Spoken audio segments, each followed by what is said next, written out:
Diamond Princess cruise ship has tested positive for the virus for a second time. He was diagnosed positive on February 14th. He was hospitalized, found negative on March 2nd, went home, and today had a high temperature, was retested, and found to be positive again. Doctor, what's your reaction to that news?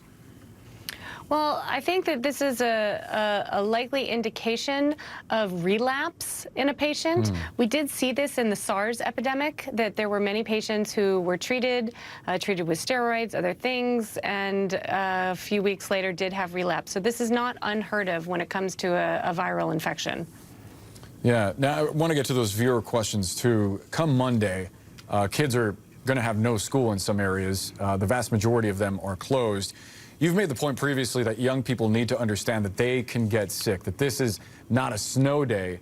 So where is it safe for kids to go? The question here is, can I take my child to an outdoor park, for example? Can they go to a friend's house? I think that the key here is we need to keep kids as far away from large groups of kids as we possibly can.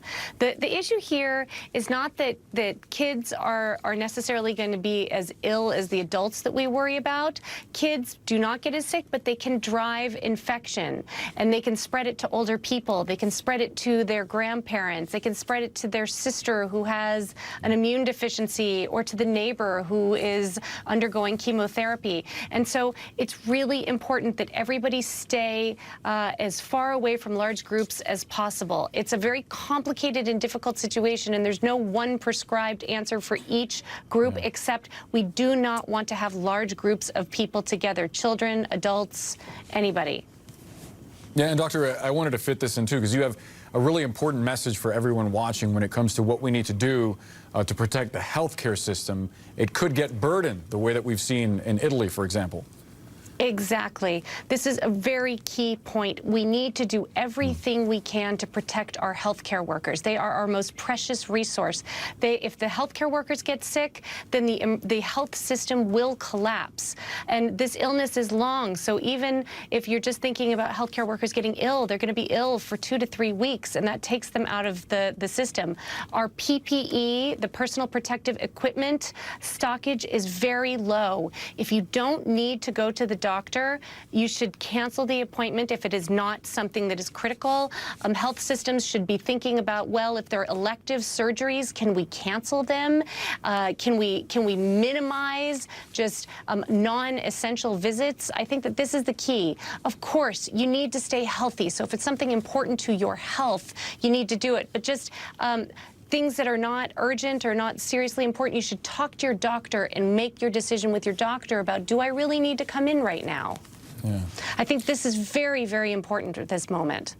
Yeah, and look, this is one we get all the time, but it's one that it's important to answer. People want to know about food. Not only can I eat at a restaurant, but is it safe to get takeout, and can I get fast food? So, when it comes to eating at a restaurant, ideally that is not a good idea. You really are it's very hard to control what's around you.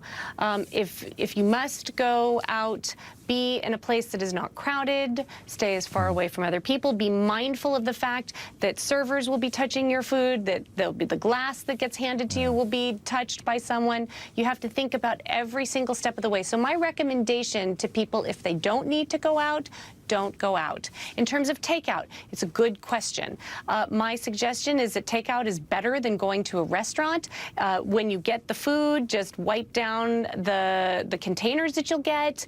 I would try and remove the packaging as soon as possible. Wipe your hands. Don't touch your face after touching your food or the containers. I think that these are the steps that you can make that will make a very big difference in terms of minimizing risk. And I know that this all seems very extreme, but the point is we want to reduce the spread of the virus. It's just really important that to reduce the spread, to lower what we like to call flattening the curve, so we don't put too much burden on the health system. And so this is one of these things that I know it feels like everybody's being separated and that we're isolating people, but the thing is we're doing this as a community. Right? Yeah. Dr. Anne Rimoin, thank you so much for your expertise, invaluable on a night like tonight. And hey, that does it for me. I'm Boris Sanchez in New York. Thank you so much for joining us. Up next, it's the CNN Global Town Hall, Coronavirus Facts and Fears with Facebook. Have a good night.